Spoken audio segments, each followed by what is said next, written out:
નવા વિક્રમો તોડી નાખ્યા હતા. શાક માર્કેટના વેપારીઓએ તેમનું સન્માન કરવાનું નક્કી કર્યું. 500 રૂપિયા ભાડું ભરી તેમણે ભવ્ય હોલ રાખ્યો. સ્ટેજ ઉપર અને દરવાજે ભાજી અને કોથમીરના તોરણો બાંધવામાં આવ્યા. પ્રમુખ તરીકે બાબુલાલ બિરાજ્યા. તેમણે શાક માર્કેટના મંત્રી ફુલાભાઈ ફણસીવાળાને પરિચય આપવા વિનંતી કરી. આખો સભાખંડ શાકભાજીના વેપારીઓથી ખીચોખીચ ભરાઈ ગયો હતો.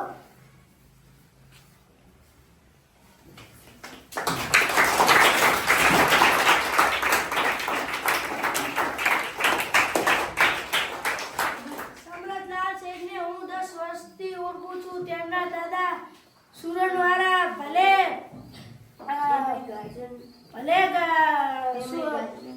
તેમને ગાજરમાં ઇનામ મેળવી લાવ્યા છે. હજુ તો તેમની ઉંમર 60 વર્ષ છે, છતાં તેમને સરકારી ઇનામ મેળવી લાવ્યા છે. હજી તો હું ભગવાનને પ્રાર્થના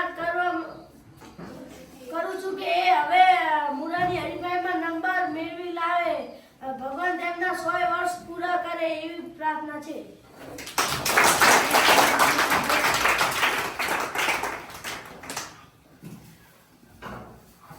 ભાઈઓ, સમરજલાલ સુરણવાળા તો આપણા શાક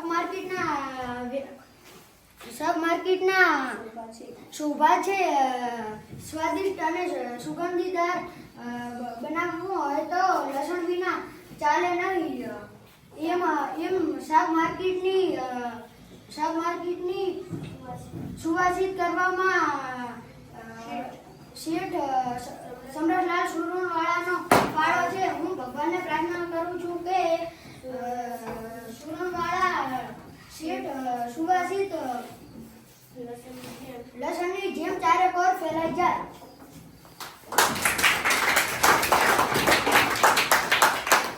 મારો અને સમરજલાલ સુરણવાળાનો સંબંધ અદ્ભુત છે. સુરણવાળા અને હું બટાકાવાળો શેઠનો સ્વભાવ બટાકા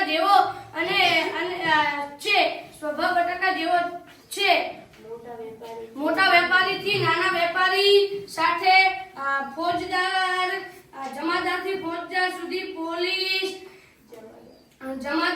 ફોજદાર સુધી પોલીસ રેકડીવાળા કે પ્રધાનથી માંડી અને નાના પટ્ટાવાળા માં પણ મિક્સ થઈ જાય.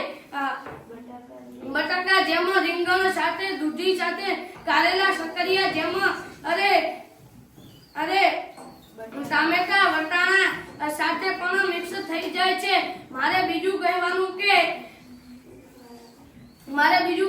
કે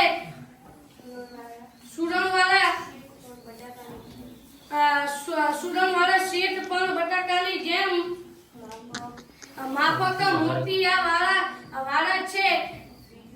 બીજું મારે કહેવાનું કે બધા શાકમાં બટાકું જેમ ભળી જાય તેમાં સમરજલાલ સુરણવાળા પણ ભળી જાય છે.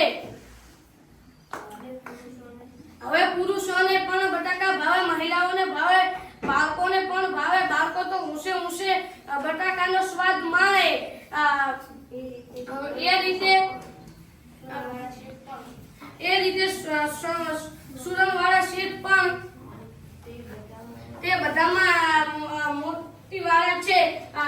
કોથમીર વાળી બાઈને 5-10 રૂપિયાની જરૂર હોય તો પણ સમરજલાલ સુરણવાળા તેને સુરણવાળા પાસે આવે. સુરણવાળા માર્કેટના ઝૂલાવાળા ને લગ્ન માટે લોનની જરૂર હતી તો પણ સુરણવાળા તૈયાર. અને માર્કેટના નાના વેપારીને નાના ભંગ હોય તો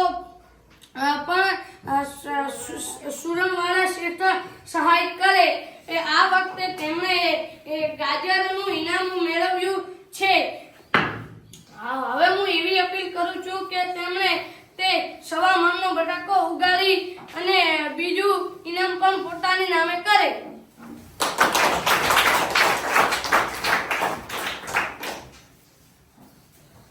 સુરણવાળા શેઠને ભલે કોઈ લસણ સાથે સરખાવે પણ બકુલભાઈ તેમને બટાકા જેવા કહે. પણ હું તો સમરથ શેઠને ડુંગળી સાથે સરખાવીશ. ડુંગળી એ ગરીબો માટે આશીર્વાદ છે. ડુંગળી વિના આ દુનિયા દૂર થઈ જાય છે. ડુંગળીને તો કસ્તુરી કહેવામાં આવે છે. બટાકા બાફવા પડ્યા અને ડુંગળી તો કાચી ખવાય છે. એનું કચુંબર બને છે અને ભજીયા બને છે. અરે વાત કરતા તો મોઢામાં પાણી છૂટ્યું. આપણા સમરથ શેઠ પણ ડુંગળીના દડા જેવા છે.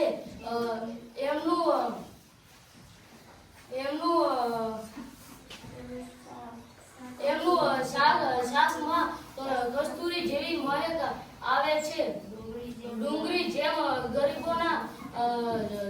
ગરીબોના ઘરે જાય છે તેમજ શેઠોના ઘરે જાય છે. સમરથ શેઠ પણ ગરીબોની ઝૂંપડીમાં જાય છે અને માલિકના બંગલામાં પણ જાય છે. ડુંગળી અનેક કામમાં ઉપયોગી થાય છે. તેમજ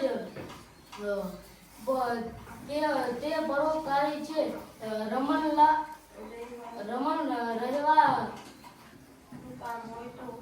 કામ હોય તો એ પહેલા કરી નાખે અને રામ રોટલો જેમ જ તે ડુંગળી જેમ જ તે ગરીબો અને ત્વંગર લોકોની મદદ કરે.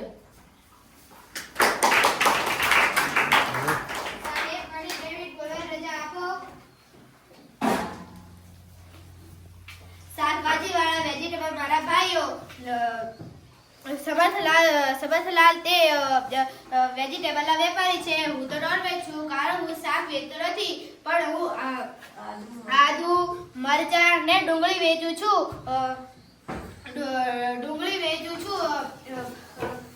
બધા તેમને બટાકા ને ડુંગળી જેવા કહે છે, પણ હું તો તેમને કહીશ કે ડુંગળી કે બટાકા કે કોઈ પણ શાકભાજી દાળ કે કઢી કોથમીર વગર કેવા ફીકા લાગે છે. કોથમીર ન વાપરે તે અકલનો કોથમીર કહેવાય. શાક બધા સારા પણ મસાલો હોય તો જે સ્વાદિષ્ટ બને. હું તેમને કોથમીર જેવા કહીશ. ભલે ને તે 60 વર્ષ થયા, લીલી કોથમીરની જેમ હંમેશા તાજા ને તાજા રહે. બધા કામો ભલે ભેગા થઈને કરે, પણ શેઠ ના આવે તો કામ પણ ફીકું લાગે છે. શેઠ કામ હાથમાં લે ત્યારે મગમ ઘાટ આવે. બસ મારે આટલું જ કહેવાનું છે કે શેઠ લીલાછમ રહે એવી હું ઈશ્વરને પ્રાર્થના કરું છું.